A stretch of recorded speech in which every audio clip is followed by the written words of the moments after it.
And welcome back to SK Monikis, and we're back again with JEE Advanced 2023 के physics, and since we have already solved majority of questions, कुछ ही और questions बाकी है. In fact हम लोगों ने वो controversial चिमनी वाला problem भी solve कर लिया है. Now let's proceed with the rest of the questions. जैसे कि यहाँ पे we have the electric field associated with an electromagnetic wave propagating in a dielectric medium is given by vector E equals, ये हमारा एक basically sinusoidal function of Z and T given है volt per meter. Which of the following option is or are correct? Given the speed of light in vacuum C equals 3 times 10 के power 8 metre पर second. ये जो vector E के लिए ये हमें relationship given है, ये मैं यहाँ पे लिख देता हूँ. वेक्टर E बताया गया है एज 30 टाइम्स में 2x cap plus y cap, times में गिवन है साइन ऑफ 2 पाई, फिर स्मॉल ब्रैकेट से आपके पास 5 टाइम्स 10 पे पावर 14 t माइनस में 10 पे पावर 7 बाई 3 z, 10 पे पावर 7 बाई 3 z, फिर ब्रैकेट क्लोज वोल्ट्स पर मीटर. ये हमारी इलेक्ट्रिक फील्ड बेसिकली बताई गई है किसकी, एक इलेक्ट्रोमैग्नेटिक वेव की, जो कि प्रोपगेट करिए किसमें, एक डाइलेक्ट्रिक मीडियम में. अब यहाँ पे ऑप्शंस आप देख सकते हो कि bx इक्वल्स -2.7 एंड ऐसे एक रिलेशन है, by इक्वल्स 2 टाइम्स 10 पे पावर -7 ऐसे एक रिलेशन है, c है the wave is polarised in the xy plane with polarisation angle 30 degree with respect to the x axis, d the refractive index of the medium is 2.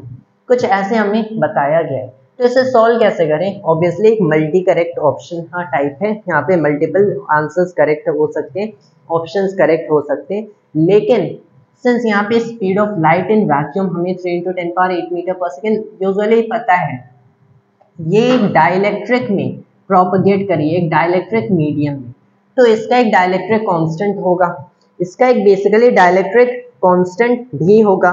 Now the thing is, यहाँ पे हमें refractive index, in fact dielectric constant नहीं, इस basically dielectric का या फिर ये जो मीडियम है जिसमें एम वेव प्रोपगेट करिए उसका रिफ्रैक्टिव इंडेक्स चाहिए. अब रिफ्रैक्टिव इंडेक्स कैसे मिलेगा? उसका रिफ्रैक्टिव इंडेक्स हमें कुछ ऐसे मिल सकता है कि आपने जो म्यू या फिर इसे मैं n लिख रहा हूँ c/v किया, speed of this EM wave कैसे मिलेगी? अगर ये वैक्यूम में प्रोपगेट करता तब 3 टाइम्स 10 पे पावर 8 मीटर पर सेकेंड से मूव करता, जो कि c की वैल्यू है. v कैसे मिलेगा? What will basically do over here is कि अगर आप इसे चाहते हो, आपको क्लियरली पता चल रही है, तो आपकी पोलराइजेशन को डिफाइन करेगा या आपकी किस बेसिकली कैसे XY प्लेन में प्रोपगेट करिए. Let's ignore the vectors. ये बेसिकली क्या है? ये है maximum magnitude of the electric field strength, ये इलेक्ट्रिक फील्ड की एम्पलीट्यूड है. साइन ऑफ 2 पाई टाइम्स में अगर आप ये देखते हो 2 पाई टाइम्स 5 टाइम्स 10 पे पावर 14 क्या है? ये आपको क्लियरली ओमेगा दिख रहा है. 2 पाई टाइम्स 10 पे पावर 2 पाई टाइम्स 10 पे पावर 7 बाई में 3 आपको क्या पता चल रहा है? ये आपको वेव नंबर पता चल रहा है. अब हमें पता है कि v की वैल्यू ओमेगा बाई के होती है हमेशा. मतलब आपने क्या किया, 2 पाई टाइम्स में 5 टाइम्स 10 पे पावर 14 ओवर 2 पाई 10 पे पावर 7 बाई में 3, 2 पाई कैंसिल हो गया. 5 इंटू में 10 पे पावर 14 इंटू 3 बाई 10 पे पावर 7, ये क्या हो गया? ये 10 पे पावर 7 हो गया. 15 इंटू 10 पे पावर 7 जिसे मैं 1.5 इंटू 10 पावर 8 मीटर पर सेकेंड लिख रहा हूँ. अब यहाँ से आपको रिफ्रैक्टिव इंडेक्स पता चला, c/v हमें करना था 3 टाइम्स 10 पे पावर 8 ओवर 1.5 टाइम्स 10 पे पावर 8, तो ये वैल्यू मिल गई. तो पहले हम लोगों ने इसका ऑप्शन डी ही सॉल्व कर लिया. रिफ्रैक्टिव इंडेक्स फाइंड करना कंप्लीटली इजी था, तो डी हम लोगों ने टिक कर दिया कि इस मीडियम का रिफ्रैक्टिव इंडेक्स वो है. अब देखो पोलराइजेशन सी के लिए सॉल्व कर लेते हैं. Let's solve this little first. Polarisation angle इसका विद रिस्पेक्ट टू एक्स कितना होगा? यहाँ पे बताया गया 30 डिग्री. इसका अगर पोलराइजेशन देखोगे इस क्लियरली 2x कैप प्लस में y कैप इसकी इलेक्ट्रिक फील्ड बताई गई. क्लियरली यहाँ से पता चलता है जो tan इनवर्स पोलराइजेशन एंगल होगा tan इनवर्स 1/2 होगा. अब देखो tan इनवर्स 1/2 हमें पता है doesn't equal 30 degree. It doesn't equal 30 degree. tan inverse of 0.5 something like 25 degree के आसपास आता है. मतलब हमें पता चला कि जो ऑप्शन सी है जहाँ पे बताया गया ये इनकरेक्ट ऑप्शन है कि ये वेव 30 डिग्री विद x में in the xy plane polarised नहीं है।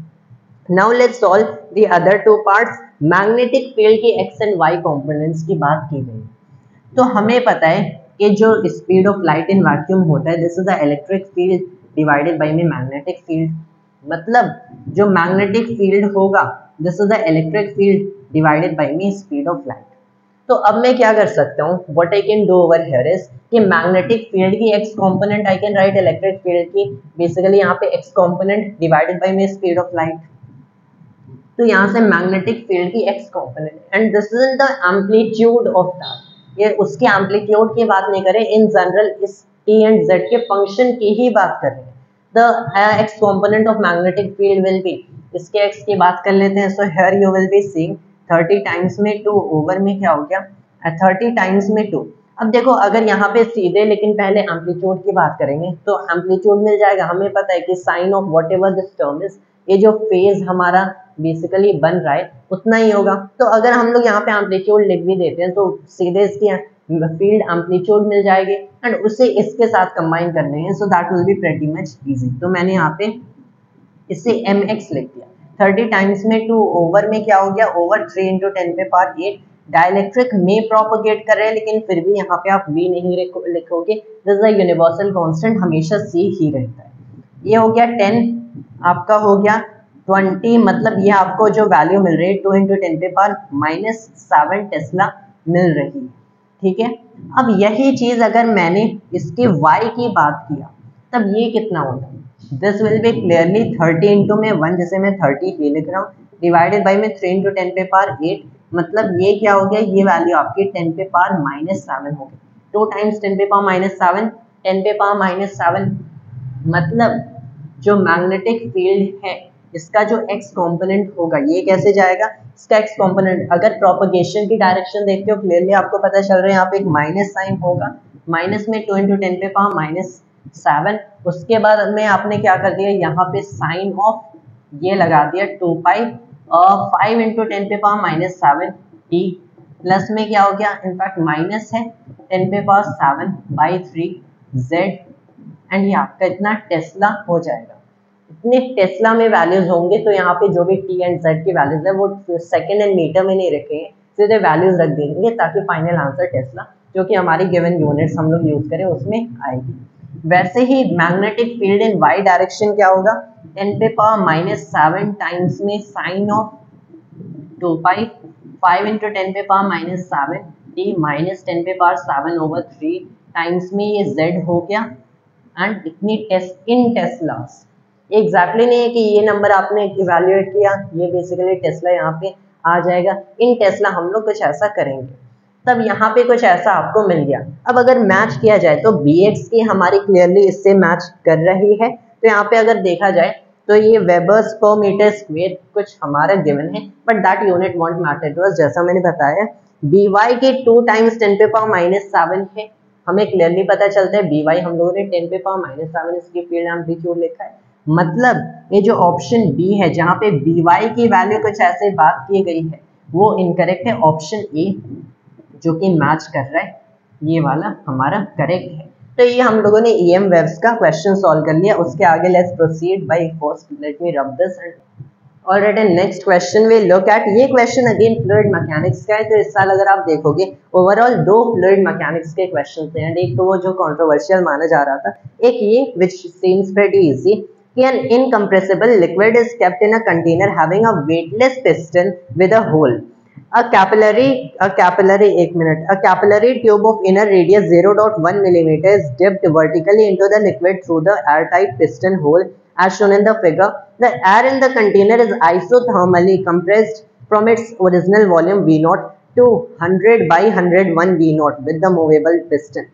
Considering air as an ideal gas, the height h of the liquid column in the capillary above the liquid level in centimeter is.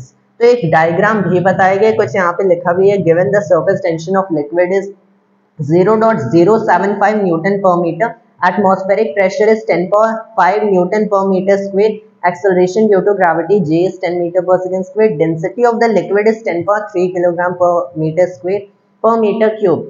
And contact angle of capillary surface with the liquid is 0। तो यहाँ पे एक diagram भी बनाया गया है, so let's try drawing it. यहाँ पे कुछ ऐसा बताया गया है, समथिंग लाइक दिस। उसके बाद आपको बताया गया कि इसमें आपने डिप किया है this kind of capillary tube. आपके पास यहाँ पे एक पिस्टन है जिसके अंदर एक होल है, जिसके थ्रू हम लोगों ने capillary tube of just that size dip किया है। आपके पास यहाँ पे ये लिक्विड भी है, ये लिक्विड भी है। Then you have over here कुछ इतनी हाइट तक ये जाता है।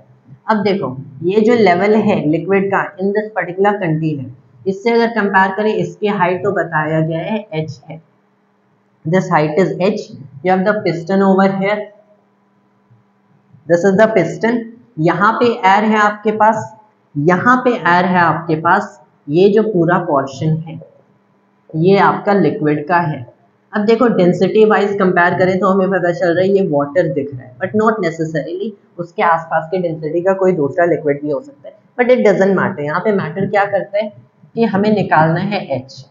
अब h निकालेंगे कैसे, नीचे g इज गिवन, तो h हम लोग कुछ ऐसे निकालेंगे। अगर आप देखोगे यहाँ पे हम लोगों ने ना पिस्टन की ये जो ओरिजिनल वॉल्यूम बताया गया था एयर को, इसे आइसोथर्मली, ये एक बहुत इंपॉर्टेंट पॉइंट है, आइसोथर्मली मतलब कांस्टेंट टेम्परेचर रख के इसे कंप्रेस किया गया है। आइसोथर्मली वेरी इंपॉर्टेंट टर्म होगा है। जब कांस्टेंट टेम्परेचर रख के इसे कंप्रेस करोगे तब हमें पता चलता है यहाँ पे पहले तो कुछ दूसरा प्रेशर था।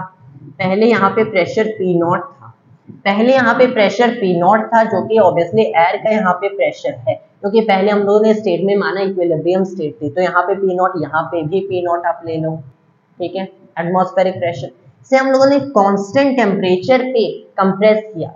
एनआरटी कांस्टेंट है मतलब पीवी भी कांस्टेंट होगा, पीवी कांस्टेंट है, कंप्रेस किया मतलब अगर आपने वॉल्यूम को V0 से 100/101 V0 किया तो उतने ही अमाउंट से, this is basically what this is, अगर कैलकुलेट करोगे, इनफैक्ट वो अब लेंथी हो जाएगा, कैलकुलेट करेंगे, let's get straight to the point. The P0 भी P0 से 101/100 P0 होगा। रेसिप्रोकल आपको देखना है कि ये 100/101 टाइम्स V0 हो गया, तब ये उससे बेसिकली क्या हो जाएगा 101/100 P0 होगा बाई PV इक्वल्स nRT। तो यहाँ से अगर हमें पता चल गया कि आइसोथर्मली ये जो की टर्म यहाँ पे लिखा गया है कि कांस्टेंट टेम्परेचर है, तब अब यहाँ का तो प्रेशर पता ही चल गया कि यहाँ का प्रेशर क्या है, यहाँ का 1.01 P0 है। दिस वैल्यू इज 1.01 P0 हो गया। जब ये प्रेशर आपके पास 1.01 P0 है तो आपको पता चला कि ये सेम हॉरिजॉन्टल लेवल पे ये प्रेशर भी 1.01 P0 ही होना चाहिए। बेसिक पास्कल्स लॉ अप्लाई कर रहे हैं, ये प्रेशर 1.01 P0 तो ये प्रेशर भी 1.01 P0। तो हमें अब बेसिकली क्या करना है, हमें इसको इसके साथ इक्वेट करना है, इसको लिख देंगे यहाँ के प्रेशर के अलों।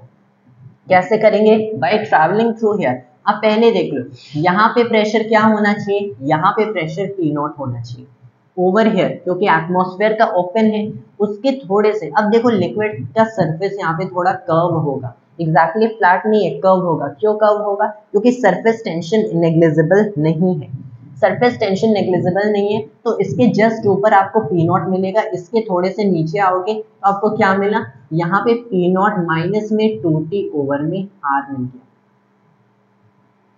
P0 minus 2T over R surface tension का इतना बेसिकली प्रेशर आपको मिल गया।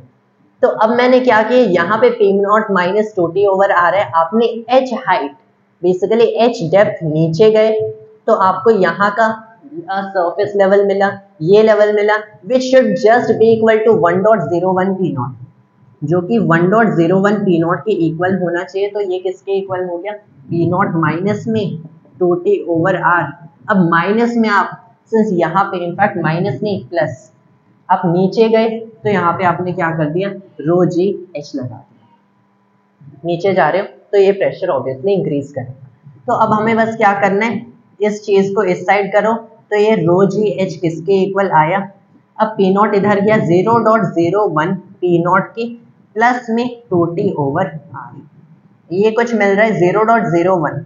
तो 0.01 को मैं क्या लिख सकता हूँ, 10 पे पावर माइनस 2 इंटू में P0 क्या है एटमॉस्फेरिक प्रेशर, 10 पे पावर आपकी एटमॉस्फेरिक प्रेशर 5 है प्लस में आपने क्या किया 2 इंटू 0.7 2 इंटू 0.075 डिवाइडेड बाई में आपकी जो आर की वैल्यू है दिस इज 0.1 मिलीमीटर, मतलब इसे मैंने 1 इंटू 10 पे पावर माइनस में 4 कर दिया, सारी वैल्यूज एसआई में लिखेंगे। यहाँ पे डेंसिटी ऑफ दिस लिक्विड बताई गई है 10 पे पावर 3 है, इंटू में आपने 10 लगा दिया तो ये हो गया, इंटू में आपका h हो गया। अब देखो 10 पे पावर 3 10 पे पावर 5, यहाँ से ये कैंसिल हो गया, इतना पता चला। उसके अलावा guess rest I just rely on basically using the calculator at the very last instant actually। तो ये हो गया 2.0 2 टाइम्स 0.075, हम लोगों ने इसको किससे डिवाइड किया 10 पे पावर माइनस में 4 से डिवाइड किया, तो इतना तो सॉरी फॉर दैट, तो इतना तो पता चला। इसमें प्लस में हम लोगों ने बाद में क्या ऐड किया, अब देखो ये 10 है तो यहाँ पे ये तो 0.1 हो गया, अब इसको हम लोगों ने किससे बेसिकली तो समथिंग लाइक दिस वैल्यू मिल रही है। I think we have just missed up little in the calculation over here क्योंकि we are getting the value a little too high। let me just do it over here। आपने रो की value 10 पे power 3 रखा है, उसके बाद में this is 10, उसके बाद में इंटू में h किसके इक्वल होना चाहिए, दिस इज 0.01 इंटू में पी नॉट की वैल्यू 10 पे पावर 5 है, प्लस में 2 इंटू 0.075 न्यूटन पर मीटर है। Let me just look over here, I am lost in it.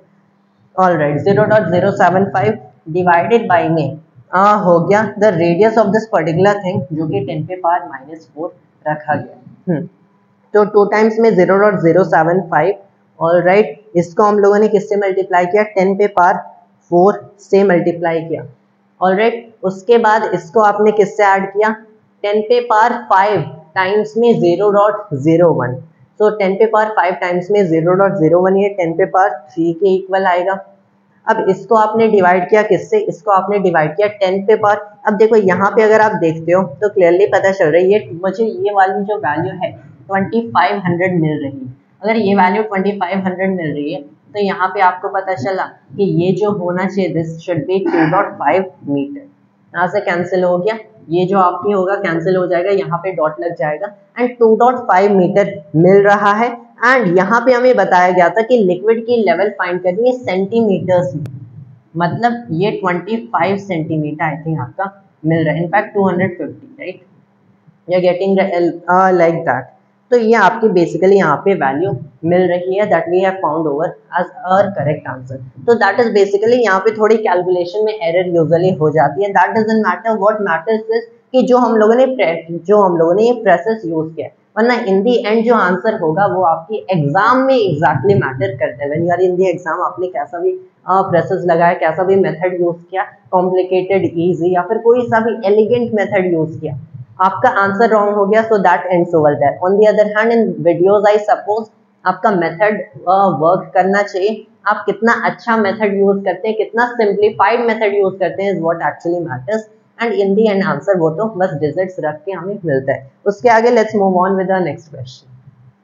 Alright, and now we are back once again. अब हम लोग सीधे अपना नेक्स्ट क्वेश्चन देखते हैं कि 1 mole of an ideal gas undergoes 2 different cyclic processes first and second as shown in the PV diagrams below.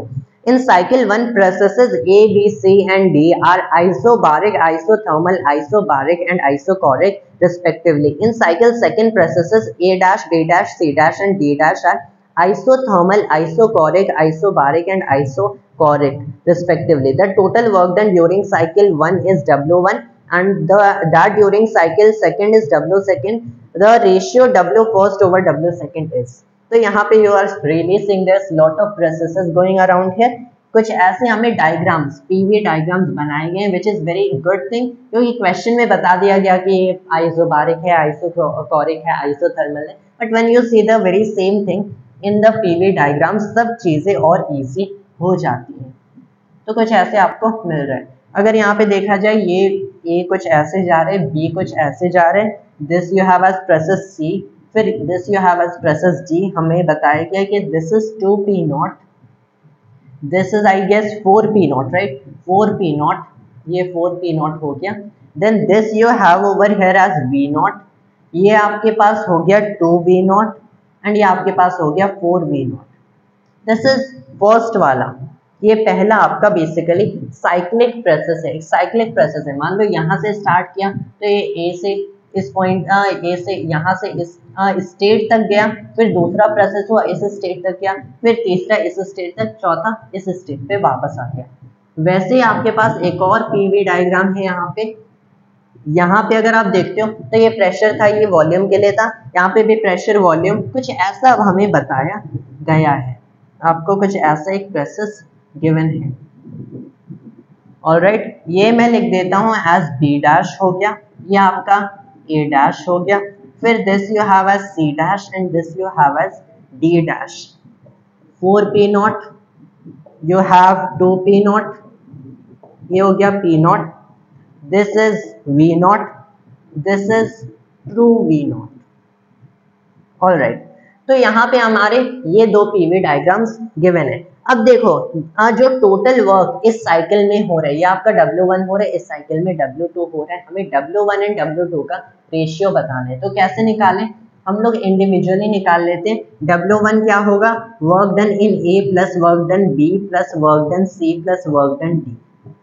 अब देखो पहली चीज हम लोग देख लेते हैं, जब ये कांस्टेंट वॉल्यूम पे होगा तब तो वर्क जीरो होगा। कांस्टेंट वॉल्यूम पे आप अगर स्टेट चेंज करे हो तो वो हीट्स के थ्रू चेंज करते हो, हीट के थ्रू, वरना वर्क जीरो होता है। आपके कांस्टेंट वॉल्यूम पे यहाँ पे डी पे हो रहा है, तो डब्ल्यू डी क्लियरली पहली चीज जीरो हो गया। कांस्टेंट प्रेशर पे करोगे तो minus P delta we is the work done. यहाँ पे माइनस पी डेल्टा वी, यहाँ पे माइनस पी डेल्टा वी, तो डब्ल्यू ए सीधे वैल्यूएट कर लेते हैं। प्रेशर यहाँ पे क्या है, तो माइनस में 4p नॉट टाइम्स में डेल्टा वी क्या है, वी नॉट से यहाँ पे गया 2v naught, minus 4p naught V naught. ये हमें work done in process A मिल गया।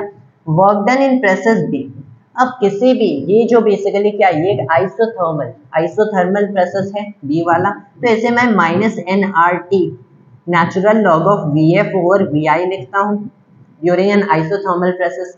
अब nRT अगर आप देखोगे आइसोथर्मल प्रोसेस है, मतलब टेम्परेचर अगेन कांस्टेंट है, टेम्परेचर कांस्टेंट है, मतलब Pi Vi Pf Vf के इक्वल होना चाहिए, आपको पता है। तो ऐसे में इनिशियल प्रेशर टाइम्स में इनिशियल वॉल्यूम, या फिर as well as final pressure times final volume भी लिख सकता हूँ। तो इनिशियल पे लेके चलते हैं, ये हो गया मेरा माइनस में इनिशियल प्रेशर टाइम्स में इनिशियल वॉल्यूम। इनिशियल प्रेशर यहाँ पे क्या है, 4p नॉट है, इनिशियल वॉल्यूम 2v नॉट है, तो ये हो गया मेरा माइनस में आपका 8p not v not times में। अब देखो नेचुरल लॉग ऑफ क्या है, फाइनल आपका 4v नॉट हो गया, इनिशियल 2v नॉट हो गया, तो नेचुरल लॉग ऑफ 2 हो गया, इनका रेशियो ले लिया। तो ये आपका WB मिल रहा है। WC क्या है, अगेन कांस्टेंट प्रेशर वाला है, WC अगेन कांस्टेंट प्रेशर वाले 4v नॉट से। अब ये जो रिजल्ट होगा ये पॉजिटिव होगा, क्योंकि जब कांस्टेंट प्रेशर पे आप गैस को कंप्रेस करते हो तो प्रेशर क्लियरली इंक्रीज होता है, कंप्रेस हो रहा है। अगर प्रेशर सी में देखो 4v नॉट से v नॉट तक जा रहा है, तो यहाँ पे जो चेंज हो रहा है 3v नॉट का हो रहा है at constant pressure of 2p not, तो ये हो गया 6p नॉट v नॉट। तो ये वाला वर्क आपका पॉजिटिव आया।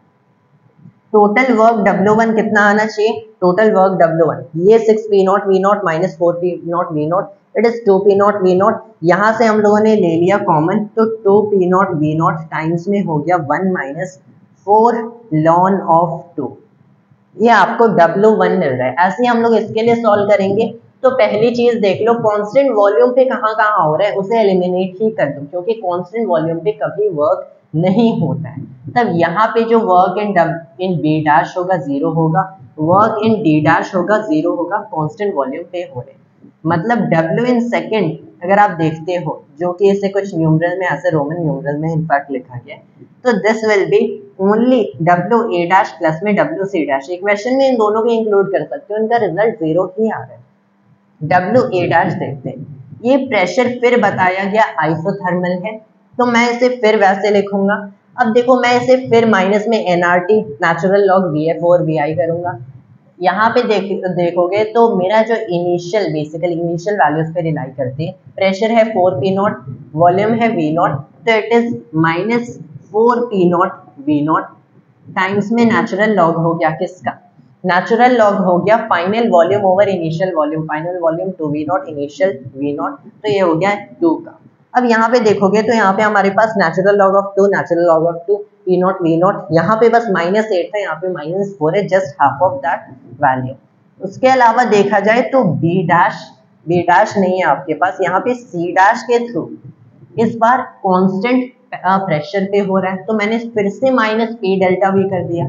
p क्या है, ये हो गया आपका पी नॉट, फिर डेल्टा वी नेगेटिव है, हमें वो थ्योरेटिकली भी पता चलता है, तो ये क्या हो गया, ये आपका क्लियरली पता चल रहा है, this result is V naught times में पी नॉट। तब मेरा जो सेकेंड प्रोसेस में ये जो रिजल्ट होगा this will be P naught V naught, मैंने कॉमन ले लिया, 1 माइनस में हो गया 4 natural log of 2, and this is a very great thing हम लोग यहाँ पे फाइंड करें, क्योंकि अगर natural log of 2 exactly evaluate करते तो इसकी कैलकुलेशन अगेन बहुत डिफिकल्ट हो सकती थी, इनफैक्ट एग्जाम के फ्रेम में देखा जाए तो डिफिकल्ट होते calculating in that much time, वो थोड़ी कॉम्प्लिकेटेड कैलकुलेशन हो जाती, but what we found over here is a very elegant thing कि आपने 1 minus 4 ln two 1 minus 4 ln two cancel कर दिया, P naught V naught cancel कर दिया, अगर W1 डिवाइडेड बाई में W2 करेंगे, ये टर्म कैंसिल हो गया, ये टर्म कैंसिल हो गया, एंड में सिर्फ एक टर्म बचता है, एक कांस्टेंट नंबर आपका 2 बचता है। So this was in fact an integer type question, तो यहाँ पे जो आपका रेशियो है फॉर द फर्स्ट साइकिल का work done to the second cycle का वर्क डन, ये आपका 2 यहाँ पे आंसर आएगा। So this is basically how we solve this second question. बहुत कुछ इसमें लेंथी नहीं था, इनफैक्ट बस आपको यही देखना था कि ड्यूरिंग ईच प्रोसेस आपको वर्क डन इवैल्यूएट करना था bye there very simple formula.